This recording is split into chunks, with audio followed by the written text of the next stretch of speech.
guys? Matt here. I just got a Nix Hydration Biosensor, so I thought I'd do like a little unboxing and show you how it arrives. It's kind of just in a nice box here, kind of Apple-esque. You slide it out. This comes with, so what this is it's a hydration sensor. It's supposed to tell you sort of how much fluid you're losing and electrolytes you're losing during workouts. It supposedly gives you live data, and then you can go back and look at like the results after your workout. So this was, full disclosure, I got a discount on this. I think it's $130 full price. I paid $100. It comes with the pod, which is the unit, and then it attaches to these patches that I guess read the data, and it comes with 4, and then the charging case and the cord. So that's what's in the box. The patches I think are like $25 for 4 of them. So that's what gets pricey. I guess that's what they get you on. So sleeve and then box here, and you just kind of flips up. Just got some advertising stuff, packaging, and then the unit is here. So it's kind of just locked in there, and then these are the patches, I guess.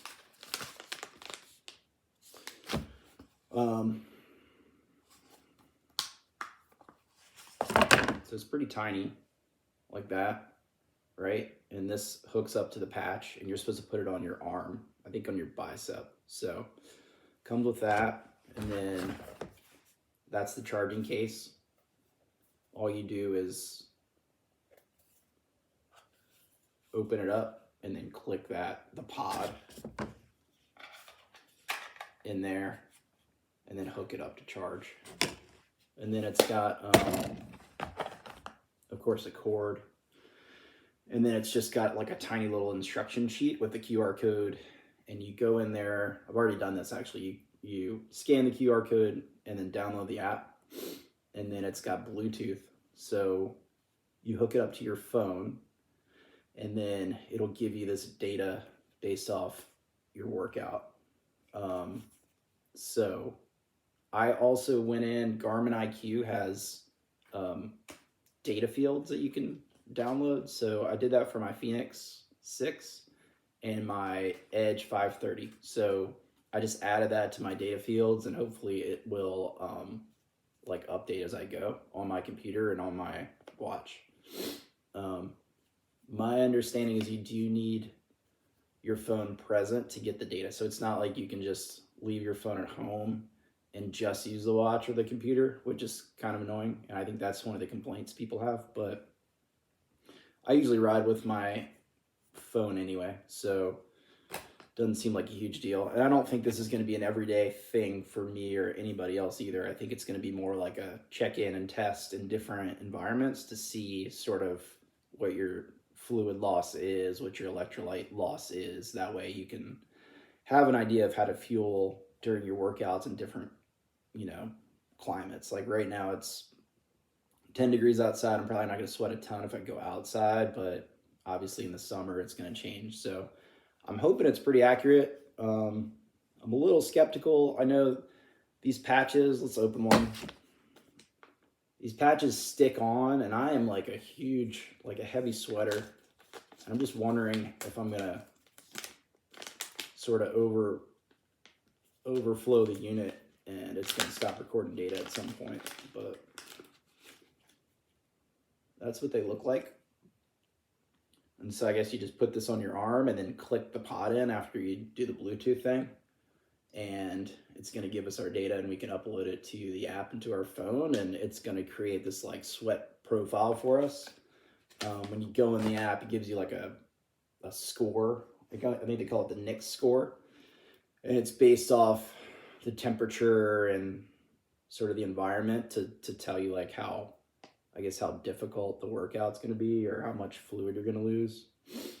They call it the Nix index, and it's based off your local I think it, you know, when you go in the app, they ask you like your weight and your average running speed and cycling speed, and then it has GPS to look at where you're located. So like it just looked up that I'm in Knoxville, looked at the temperature, and I guess it calculates that somehow. So see, I'm at an 18 Nix index right now, which is low, and it just gives me like temperature, humidity, dew point, all that stuff, and I guess it just puts it all together and gives me this score. So I think it's out of 100. 100 I guess would be really bad, and then or high, and then 0 would be really, really low.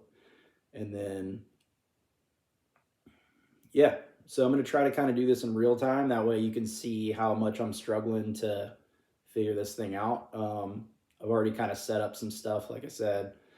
So I'm not the most tech savvy person, so I feel like if I can figure out, you probably can too.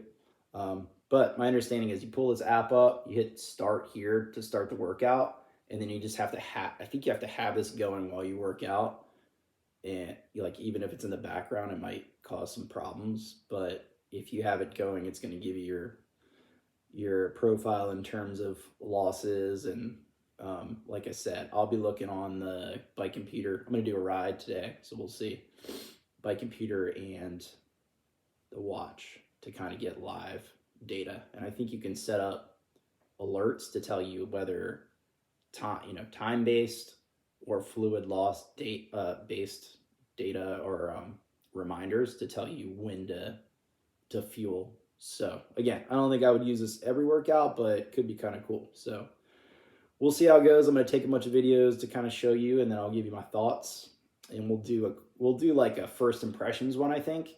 And then, because I've got 4 patches to start with, and then if I feel like it's worth it, I will order some more, and then I'll do like a longer term one to see what it's like in the summertime and over time when it builds my profile and all that stuff. All right. Okay, so gonna ride. I'm gonna do like a 2-hour ride on the trainer, threshold workout. So I'm gonna try to push it pretty hard. I've been kind of slacking lately. Do at least 2, see how that goes. Just kind of like not try to bury myself, but push it pretty hard. If I'm struggling, then I'll hang on as best I can. If I feel really good, I might ride a little longer. So I've taken out a patch, and I've connected the sensor in here. So when I did that, it said patch is connected.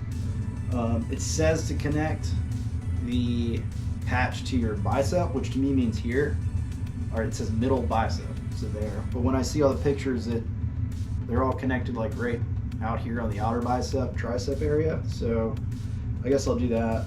It does say specifically to make sure that it's facing up. I guess that's where it's like the way the sweat gets collected. So go ahead and pop it on here.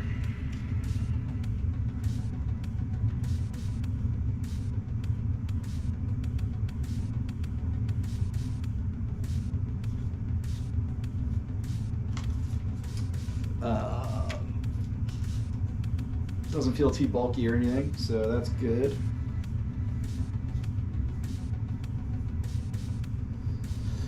I'm gonna pull up the app again, and again it says it's connected, so I guess I just have to hit start workout here.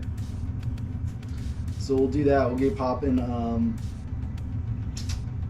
I've got 4 bottles with me.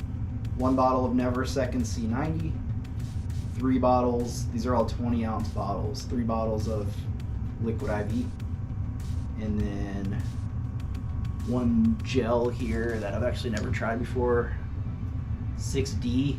I got this from like a expo recently. 45 grams of carbs, so I'll try that. And then a couple of Welch's fruit snacks things, so hopefully that'll get me through the workout.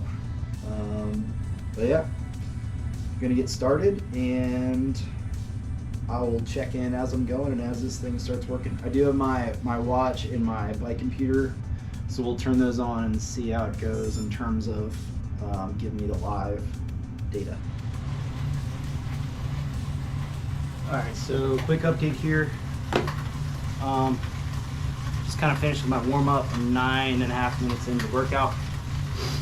Pretty cold in this room, so I don't feel like I'm sweating much yet. Definitely starting to kind of get going. It said I was at 0.3 ounces like 3 minutes in, and I didn't feel like I was sweating at all.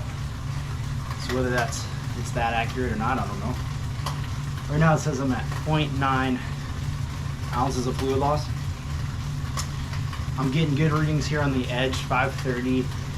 There's like a 2-second, 3-second lag between the phone and that. I'm not getting anything on the Phoenix watch, so I don't know if that's the watch or the app or what, hard to say. I forgot to say this. So when I hit play on the workout, it takes you through a little questionnaire that says what kind of workout you doing. So for me, I put, bike. It asks indoor, outdoor, so put outdoor. It asks your average speed for some reason.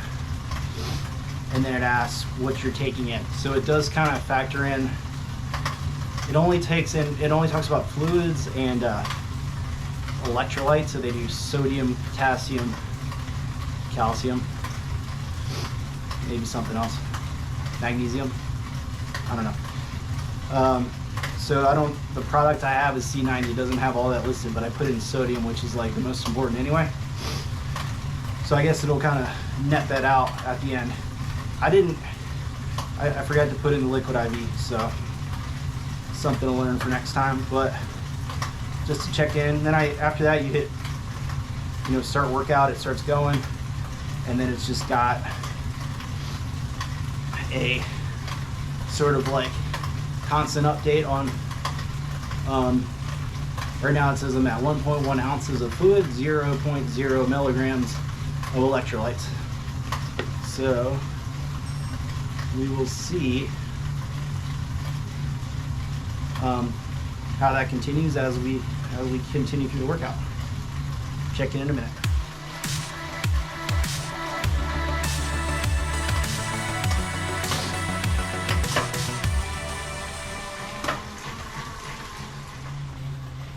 Okay, so just got through my first round of intervals here. Keep having these power meter drops, which of course is like never ever happened. So I'm a little fresher than I should be, but anyway, changed the battery, so I'm back. The app, I think it was about 20 minutes before it really started getting going. It was at like 2.6 ounces and 0 milligrams of electrolytes at that point, and then there was like this big jump. It went from 2.6 ounces to like 3.7, and then 60 milligrams of electrolytes, and now it seems like it's really going, probably just because it took me a while to get sweating. So again, I've kind of probably slowed down a little bit because I had to stop and change that battery out, but now I'm at 33 minutes, getting close to starting my second round of intervals. It says 13 ounces of fluids and 678.5 milligrams of electrolytes. So probably going to be a little short electrolyte wise based on what it's telling me right now, especially since I'm not even really like sweating that much. But I'll keep checking in. Another thing I was going to say, I don't think I mentioned this before, you can set up timers, and I did tell me to drink every 8 ounces. So when it got to 8, it beeped at me and said you need to be drinking 8 ounces. Right now it says drink 13 ounces, so I've probably had maybe a half bottle total. So I'm probably a little behind, but I will do my best to catch up.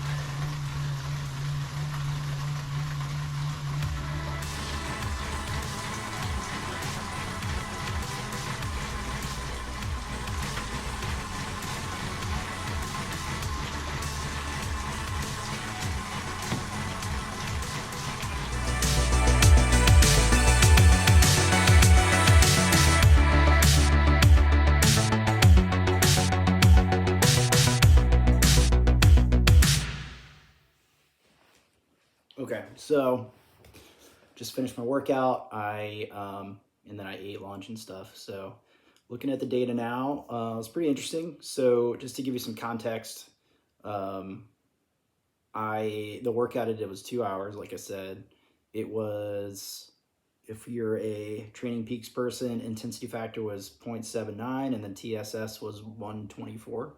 So not like a crazy hard workout, but pretty, I would say like 7, 8 out of 10, just doing some like threshold intervals. So pretty tough workout. Temperature wise, I would say it was cool in my house. So to the point where I'm wearing a sweatshirt, and literally like, a few minutes after my warm down, I was getting cold. And so I had to change out of my clothes and get warm. So definitely not hot by any means. I thought, that meant I would not be sweating a ton. So especially based off like this Nix index they gave me, which right now it's saying 38. I think it was like, it was lower when I started, but I'm not totally sure how that works, because when I look at this workout, it's saying it was a 59. So I think that's out of 100. Higher the number, the more you're affected sweat wise. So, initial thoughts. So it's telling me that I lost 98.7 ounces of fluid. I lost 7,393.1 milligrams of electrolytes during the workout. And it kind of lays it out like this. So you get that number there. And then it gives you some insights. So you can sort of click on, it gives you your profile, and then you'll build your profile based off, all these different data points you get. Today's obviously it's just one workout. And then I was looking for normative value. So they give you numbers here, and it says I'm in the 100th percentile for fluid loss and sodium or electrolyte loss. So I knew I sweat a lot. I knew I lost a lot of salt when I sweat. I was a salty sweater. So, but that kind of blew me away. So definitely, wondering how accurate this is. I'm assuming it is pretty accurate.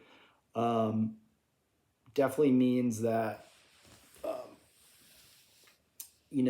I probably haven't been taking in enough. So, comparing that to, so the other thing it does is it tells you like by hour how much you need to take.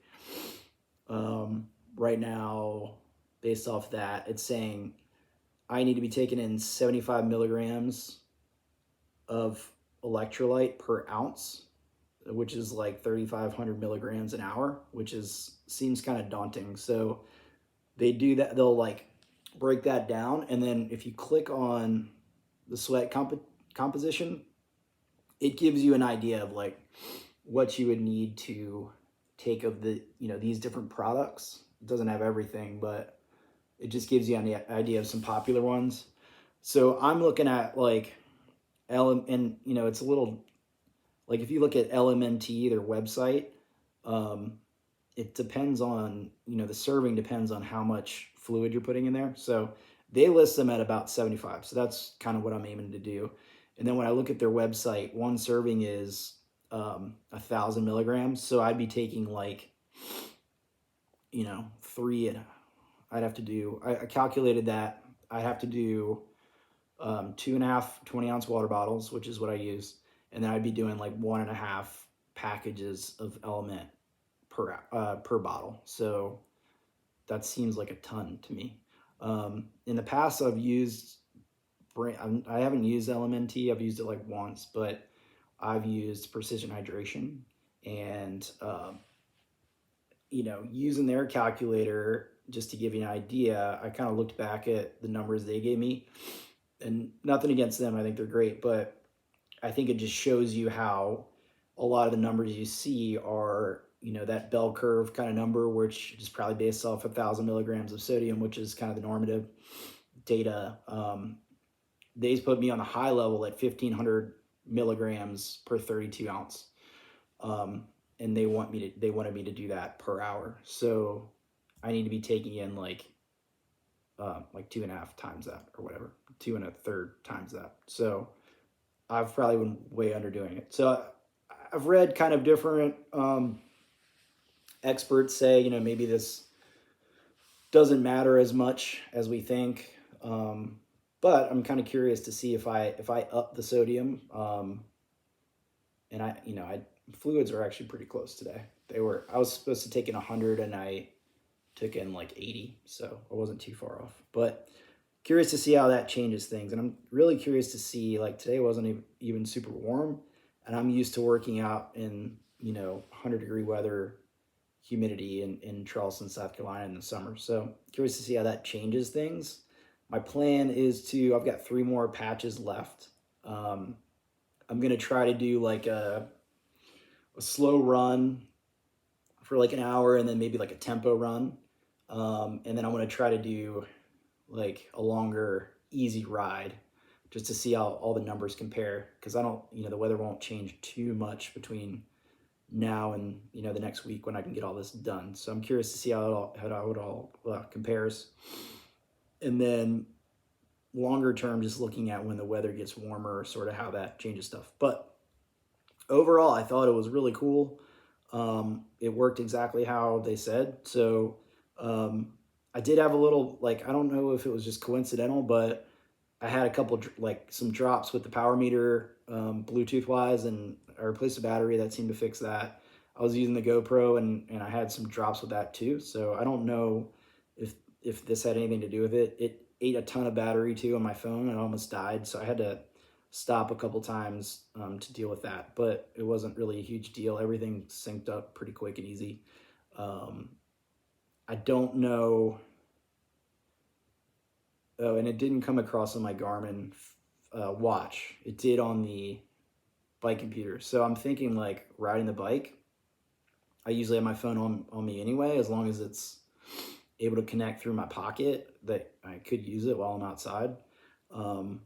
Running, I just have to carry my phone, which I typically don't, but I don't think this is going to, I don't think this is going to be an everyday thing anyway. So I think it's going to be kind of like a check-in at the different temperatures and see where you're at. But so far, really, really impressed, really cool. I think it's, especially for people like me potentially that have struggled with their nutrition and hydration in longer events. It might give you a little more individual insight into what you're looking at, because obviously some of us are outliers, and I think that's probably the case with me. So I'm really curious to see if I kind of stick to this plan and track it throughout the year, how that's going to change my race results, especially in warmer weather, and assuming I can keep up with all of the hydration and electrolyte needs. So just wanted to do kind of a quick video for first test today, and I'll probably do another one after I get through all the patches I have, and then I'll probably do like a longer term one, just to, as long as I stick with it. But all the issues I kind of read about with connectivity and stuff, I didn't have any today at all. It worked fine and exactly the way it was supposed to, and I thought it was really insightful. So I'm excited about trying to use it, continuing to use it and get some better data points for myself. I did look at, they've got some like papers online, just to give you an idea. I forgot to mention this, and like they've got this study that's got, they looked at 200, 190 runners and cyclists, and they looked at their sweat rates. They got like 650 data points, and just comparing myself to the average cyclist here, it looks like their average sweat loss ounces an hour were 23.2, and total electrolytes were like 750, and temperature wise was about the same as what was dealing with today, probably a little bit easier in terms of riding. So totally different profile compared to me. And then I just ran a calculator online to see what it would say based off like 2-hour ride. I tried to do mild weather, and it says like 0 to 500 milligrams of sodium. So you can see how if you're just basing it off of averages, how different it can be. So yeah, I'm going to keep using it. Really cool product so far, and I will keep updating you guys in terms of, you know, how I like it, any issues I have, or anything like that. But so far, so good.